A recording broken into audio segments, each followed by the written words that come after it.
অনেক রাত হয়েছে। গয়েশপুর গ্রামের সকলে গভীর ঘুমে আচ্ছন্ন। এরই মাঝে গ্রামের বাসিন্দা তাপস রাতের শেষ ট্রেনে স্টেশনে নামে। আজকে সত্যিই অনেক রাত হয়ে গেল শহরে মহাজনের কাছ থেকে ফিরতে। তাপস আকাশের দিকে তাকিয়ে দেখে আকাশ কালো মেঘে ছেয়ে রয়েছে। বৃষ্টি আসবে মনে হচ্ছে। আজকে ধান ক্ষেতের কাজ দিয়েই ফিরতে হবে। এমনিতেই শীতের রাত, তার উপরে বৃষ্টি আসছে, ভিজলে আর রক্ষে নেই। তাপস পা চালিয়ে এগিয়ে যায় ধান ক্ষেতের কাঁচা পথে। মাঝখানে সরু কাঁচা রাস্তা আর দুই পাশে সারি সারি ধান ক্ষেত। ও খেয়াল করে কাছের পুকুরের পাশে কে যেন একটা বসে আছে। শীতের রাত, আর সাথেই বেশ কুয়াশা পড়ার জন্য পরিষ্কারভাবে দেখা যাচ্ছে না। অন্ধকারে অতটাও পরিষ্কার দেখা যাচ্ছে না বলে কৌতূহল মেটানোর জন্য তাপস পুকুরের কাছে এগিয়ে যায়। কাছাকাছি যেতেই দেখে একজন কালো চেহারার কেউ জলের দিকে একভাবে তাকিয়ে বসে আছে। কে কে ওখানে? তাপসের কথাতে কালো চেহারাটি ধীরে ধীরে পিছন দিকে তাকায়, আর চেহারাটিকে দেখে তাপসের শরীরের ভেতর দিয়ে ঠান্ডা জল বয়ে যায়। সামনের চেহারাটি ভীষণ ভয়ঙ্কর। চোখ বলে কিছুই নেই, চোখের জায়গাটা পুরো কালো। ভূত ভূত! চিৎকার করতে করতে কোনো মতে মাটি থেকে উঠে গ্রামের দিকে ছুটে যায়।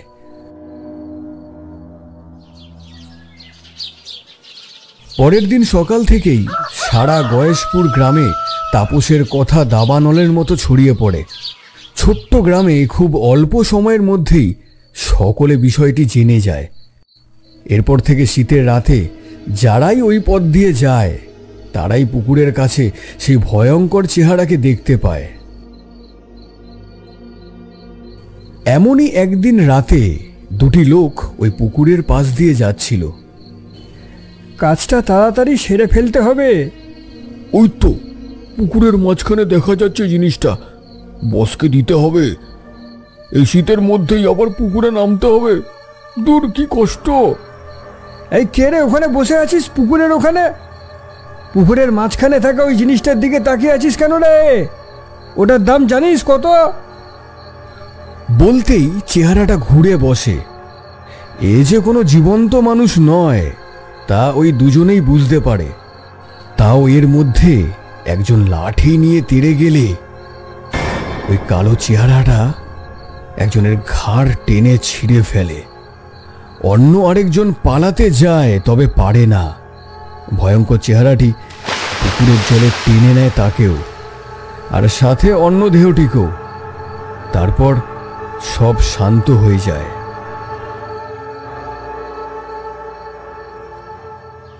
গয়েশপুর গ্রামে এখন কেবল তাপসের দেখা সেদিন রাতের কথা নিয়েই চারিদিকে আলোচনা চলছে। এর মাঝেও যে দুজন ওই পুকুরের জলে হারিয়ে গেছে তা কেউ জানে না। এমনি এক সন্ধ্যাতে গ্রামের চায়ের দোকানে বসে গল্প করছে সুজিত আর প্রদীপ। তাপসটা সেদিন রাতের পর থেকে ঠিক করে কথা অবধি বলতে পারছে না। একদম তাই। আমি আজকে সকালে ওর বাড়িতে গেছিলাম, দেখি ঘরের এক কোণে বসে আছে, দুটি চোখ ভয়ে ঠিকরে পড়ছে, আর বারবার বলছে ওটা ভূত, ওটা ভূত, ওদিকে কেউ গেলেই মরবে। আর এটাও তো ঠিক, তাপস বাদেও গ্রামের অনেকেই বিমলের ওই পুকুরের কাছে একটা ভয়ঙ্কর কালো চেহারাকে দেখেছে। আর চেহারার যে বর্ণনা করেছে তা তো মানুষ নয়। দিনের বেলা তো এখন ওইদিকে আর কেউ যেতে চায় না। আর সব থেকে দুঃখের বিষয়, আর ওই পুকুরের মালিক বিমলকেও 1 বছর ধরে কোথাও খুঁজে পাওয়া যাচ্ছে না। পুলিশও কত খুঁজলো, কোথাও পাওয়া গেল না। আর ওর আপন মানুষও কেউ ছিল না। হাসি খুশি মিশুকে মানুষটা কোথায় যে গেল? পুকুরে মাছ চাষ করে একার পেট দিব্যি চলে যেত। ওর পুকুরের মাছগুলোর কথা তোর মনে আছে? আর কি শুধু তাই রে ভাই, নিজের পেট চালানোর মতো পুকুরের মাছ বিক্রি করত, আর বাকি মাছ গ্রামের মানুষদের বিনে পয়সায় দিয়ে দিত। আরেকটা বিশেষত্ব ছিল ওই পুকুরের, তুই জানিস? ও, ওই সবুজ পদ্ম, তাই তো? একদম তাই। কেবল শীতের রাতে হতো ওই পদ্ম, বিমল তো সবাইকে ওটা দেখিয়েও ছিল। সবুজ পদ্ম, কি অপরূপ লাগতো দেখতে। প্রকৃতির যে কত সৃষ্টি আছে কে জানে। আর কি, এইসব নিয়েই জীবনে এগিয়ে যেতে হবে। ও ভালো কথা, কালকে শহরে যেতে হবে, মনে আছে তো? জমির সার কিনতে। মনে থাকবে না ভাই, একদম মনে আছে। দুপুরে খেয়ে দিয়ে বেরিয়ে পড়ব। কদিন ধরেই রাত হলে বেশ জাঁকিয়ে ঠান্ডা পড়ছে, তাই কাজ সেরে তাড়াতাড়ি বাড়িতে ঢুকে পড়তে হবে। একদমই ঠিক বলেছ। এরপর দুজনে চা শেষ করে বাড়ির পথে রওনা দেয়।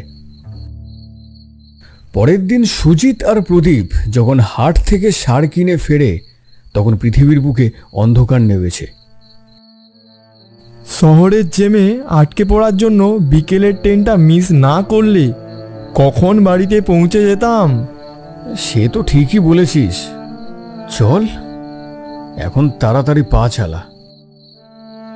প্রদীপ আর সুজিত তাড়াতাড়ি পা চালিয়ে বাড়ির দিকে এগিয়ে যায়। উফ, কি ঠান্ডা রে বাবা!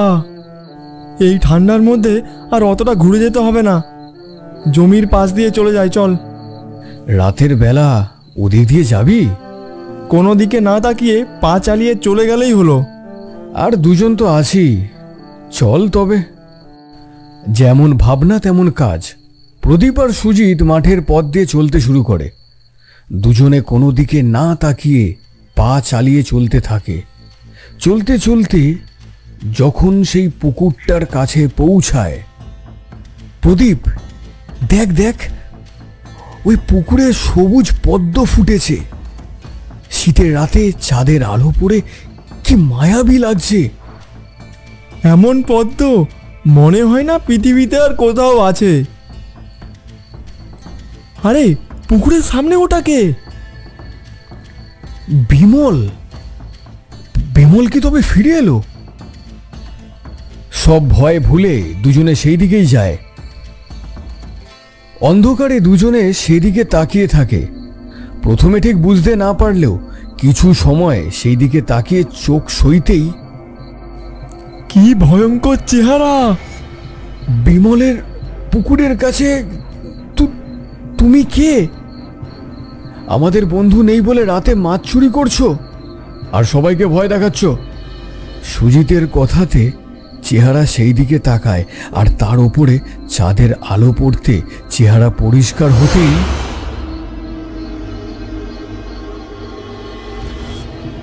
সুজিত নিজেকে বেশ কিছুটা সামলাতে পারলেও প্রদীপ কিন্তু সাংঘাতিক ভয় পেয়ে যায়। তার মানে সবাই ঠিকই বলে বিমলের পুকুরে ভূত আছে, আর এখানে থেকে কোনো লাভ নেই। এখনই চল বলছি, না হলে বেঘরে প্রাণটা দিতে হবে। দাঁড়া, ও আমাদের কোনো ক্ষতি করতে চায় না। না হলে এই সময়ের মধ্যে সুজিতের এইসব কথা বলতে বলতেই চোখের নিমেষে কালো চেহারাটা ওদের সামনে এসে দাঁড়ায় আর বলে ওঠে, ভয় পেও না, আমি তোমাদের কোনো ক্ষতি করব না, আমি বিমল। প্রদীপ আর সুজিত দুজনে একসঙ্গে বলে ওঠে, বিমল, তুমি? এ কি করে সম্ভব? আমি অনেক দিন ধরেই সব কিছু বলতে চাই, কিন্তু সবাই আমাকে ভয় পেয়ে চলে যাচ্ছে। আজ তোমরা এসেছো, তোমাদেরকে সবটাই বলবো। আসল কথা তো এটাই, আমি আর ইহজগতে নেই। ইহজগতে নেই মানে বেঁচে নেই? কি সব বলছো? কথাটা শুনতে অবাক লাগলেও এটাই সত্যি। আজ থেকে 1 বছর আগেই আমি মারা গেছি। এই জন্যই 1 বছর ধরে তোমার কোনো খবর নেই। ঠিক কি হয়েছে বলো তো? বলছি, সব বলছি।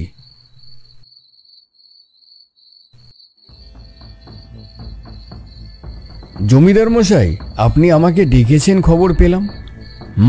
তোকে দরকার আছে। আমার ছেলে শহরে বোটানি নিয়ে পিএইচডি করছে, এটা তো জানিসই। অবশ্য নাও জানতে পারিস, তুই তো একটা মূর্খ। যাক গিয়ে কাজের কথাটা বলি। কালকে রাতের বেলা ও তোর পুকুরের পাশ দিয়ে আসছিল, তখন পুকুরে সবুজ রঙের পদ্ম দেখেছে। ওটা সত্যি কি তোর পুকুরের পদ্ম?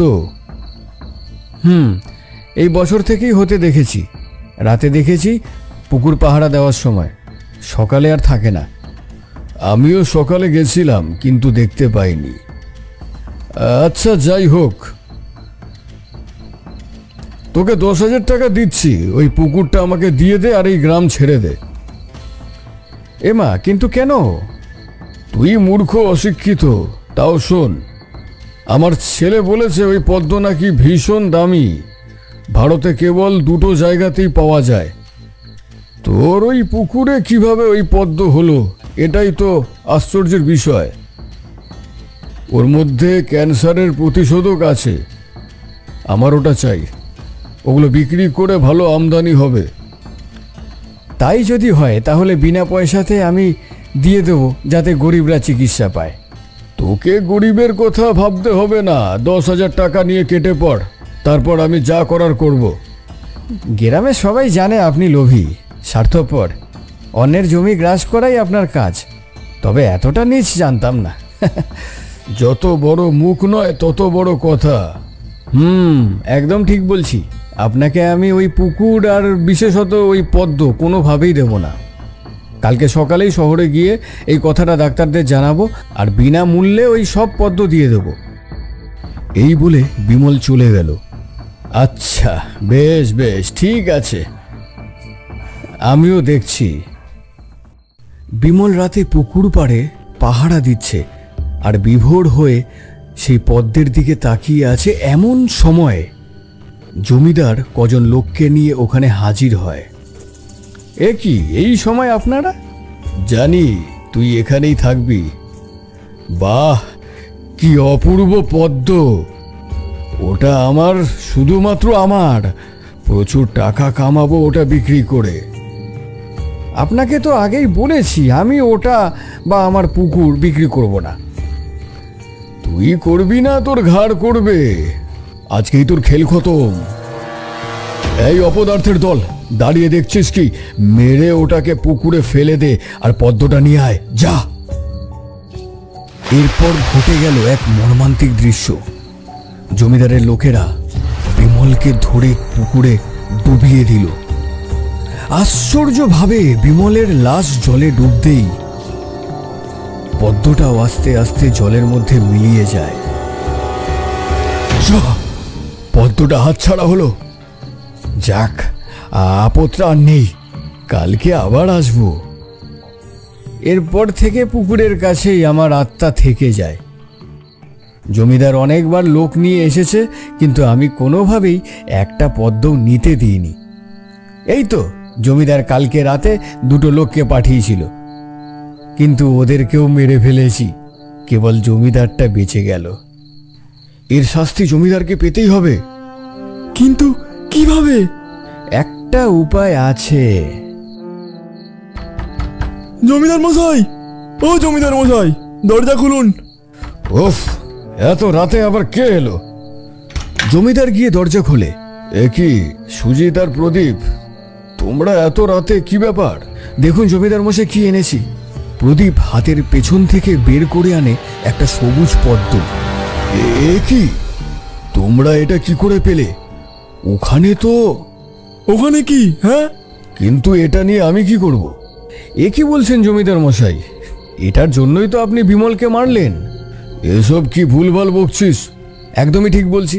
এই পদ্মের অনেক দাম আর ক্যান্সারের ওষুধ তৈরির কাজে লাগে। বিমল বিনামূল্যে তা ডাক্তারদের হাতে তুলে দেবে বলেছিল, তাই জন্য আপনি ওকে মেরে ফেলেননি।